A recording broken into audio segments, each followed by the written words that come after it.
ನಟಿ ಆಗಿಲ್ಲ ಅಂತಂದ್ರೆ ಯಾವ ಪ್ರೊಫೆಷನ್ ಅಲ್ಲಿ ಇರ್ತಿದ್ರಿ ಈಗ? ಗೊತ್ತಿಲ್ಲ, ಅದ್ರ ಬಗ್ಗೆ ಯಾವತ್ತೂ ಯೋಚನೆ ಮಾಡಿಲ್ಲ ನಾನು. So probably teacher. Teacher. Yeah. Okay. ಈಗ ಸ್ಟ್ರಗಲಿಂಗ್ ಅನ್ನೋದು ತುಂಬಾ ಇಂಪಾರ್ಟೆಂಟ್ ಆಗಿರುತ್ತೆ. ಯಾಕಂತಂದ್ರೆ ಸ್ಟಾರ್ಟಿಂಗ್ ಬಂದಾಗ ಆ ಒಂದು ಸಂದರ್ಭದಲ್ಲಿ ಸಾಕಷ್ಟು ಅವಮಾನಗಳನ್ನ ಎದುರಿಸಿರ್ತಾರೆ. ಸೊ ನೀವು ಬಂದಂತಹ ಪೀರಿಯಡ್ ಅಲ್ಲಿ ಏನೆಲ್ಲ ಅವಮಾನಗಳನ್ನ ಎದುರಿಸಿದ್ರೆ ಯಾವ್ದಾದ್ರು ಒಂದನ್ನ ಶೇರ್ ಮಾಡೋದು? ಒಂದು they is to always say that ನಾನು ತುಂಬಾ ದಪ್ಪ ಇದ್ದೀನಿ, ಹೀರೋಯಿನ್ ಮೆಟೀರಿಯಲ್ ಅಲ್ಲ ಅಂತ ಯಾವಾಗ್ಲೂ ಹೇಳೋರು. ಅದು ಇನ್ಸ್ಟಾಗ್ರಾಮ್ ಬರೋವರ್ಗುನು ನನ್ಗೆ ಯಾವಾಗ್ಲೂ ಅದೇ ಅನ್ಸೋದು. ಬಟ್ ಇನ್ಸ್ಟಾಗ್ರಾಮ್ ಬಂದಾದ್ಮೇಲೆ ಅಲ್ಲಿನ ಕಮೆಂಟ್ಸ್ ಗಳೆಲ್ಲ ಬಂದಾದ್ಮೇಲೆ you are so beautiful, pretty, cuteness overload. ನಾನು ನಿಜವಾಗ್ಲೂ ಹೌದಾ ಹೌದಾ ಹೌದಾ ಅಂತ ಅನ್ಕೊಂಡು ಅವಾಗ್ಲೇ ನನ್ಗೆ ನನ್ ಮೇಲೆ ಕಾನ್ಫಿಡೆನ್ಸ್ ಬಂದಿದ್ದು. ಅಲ್ಲಿವರೆಗೂ it was just that I was so insecure about myself. ನಾನ್ ದಪ್ಪ ಇದೀನಾ, ನಾನ್ ಹಿಂಗಿರ್ಬೇಕಾ, ನಾನ್ I don't fit the bill, ಅದೇ ತರ ನಿಮ್ಗೆ ಮಾಡಿಸ್ಬಿಡ್ತಾರೆ ಹೋಗ್ತಾ ಹೋಗ್ತಾ ಹೋಗ್ತಾ. So I use to get carried away. ಅದಾದ್ಮೇಲೆ ಇದು ಒಂದಷ್ಟು ಇನ್ಸಿಡೆಂಟ್ಸ್ಗಳು ಒಂದಷ್ಟು. ಈ ಮದುವೆ ಬಗ್ಗೆ ನಿಮ್ಮ ಒಪಿನಿಯನ್? ಇಷ್ಟ ಇದ್ರೆ ಮಾಡ್ಕೊಳ್ಳಿ.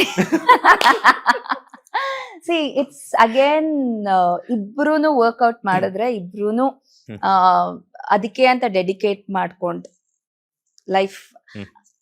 And it is not just about ಹುಡುಗ ಹುಡುಗಿ, it is about the family. ಎರಡು ಫ್ಯಾಮಿಲಿ ಸೇರ್ದಾಗ್ಲೇನೆ it's a beautiful journey. So ಆ ತರ ಆದಾಗ it is very very nice. So it is a commitment, it is a dedication, love ಎಲ್ಲ ಬಂದಿರುತ್ತೆ. So it's a beautiful journey. I wouldn't say it is not ಅಂತ. It is a beautiful journey. ಯಾವತ್ತಾದ್ರೂ ಅನ್ಸಿದ್ಯಾ ಇಂಥ ಹುಡುಗನ ಮದುವೆ ಆಗ್ಬೇಕು, ಏನೆಲ್ಲ qualities ಇರಬೇಕು ಸೋನು ಗೌಡ ಅವರನ್ನ ಒರೆಸುವಂತ ಹುಡುಗನಿಗೆ ಅಂತ?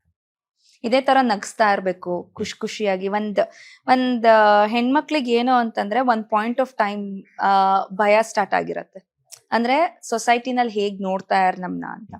ಸೊ ಅದನ್ನೆಲ್ಲ ತಡೆ ಹಾಕಿ ಒಬ್ಬ ನಿಂತ್ಕೋತಾನಲ್ಲ, ಅವಾಗ ಯು ಫೀಲ್, ಅಂದ್ರೆ ನಮ್ ತಂದೆ ಅಷ್ಟೇ ಒಂದು ಸೆಕ್ಯೂರ್ ಫೀಲಿಂಗ್ ಕೊಟ್ಟಾಗ ಯು ಫೀಲ್ ನೈಸ್.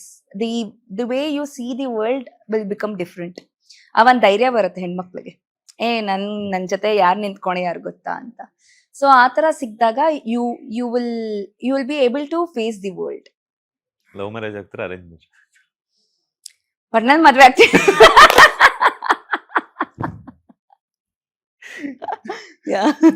ಈಗ ಮೇಡಮ್ ನೀನು ಎಂಡಿಂಗ್ ಸ್ಟೇಜ್ ಅಲ್ಲೇ ಬರ್ತಾ ಇದೀವಿ. ಕಾಮನ್ ಆಗಿ ಅಕ್ಕ ಮದುವೆ ಆದ್ಮೇಲೆ ತಂಗಿಗೆ ಆಗುತ್ತೆ. ಬಟ್ ಅದು ಮದುವೆ ಅನ್ನೋದು ಅವ್ರವ್ರ ಪರ್ಸನಲ್ ಡಿಸಿಷನ್ ಆಗಿರೋದ್ರಿಂದ ನಿಮ್ಮ ತಂಗಿ ನೇಹ ಅವ್ರಿಗಾಯ್ತು. ಅದಾದ ನಂತರ ಮೊದಲೇ ನಿಮ್ದು ಆಗ್ಬೇಕಿತ್ತು. ಸೊ ಫ್ಯಾಮಿಲಿಯಲ್ಲಿ ಒಂದಷ್ಟು ಮಾತುಕತೆ, ನಿಮ್ದು ಯಾವಾಗ ನಿಮ್ ತಂಗಿಗೆ ಮಗು ಆಯ್ತು ಅಂತ ಬಿಟ್ಟೆಲ್ಲ ಕೇಳ್ತಾ ಇರ್ತಾರೆ. ಸೊ ಆತರ ಕೇಳಿದಾಗ ಏನ್ ಅನ್ಸುತ್ತೆ ನಿಮ್ಗೆ?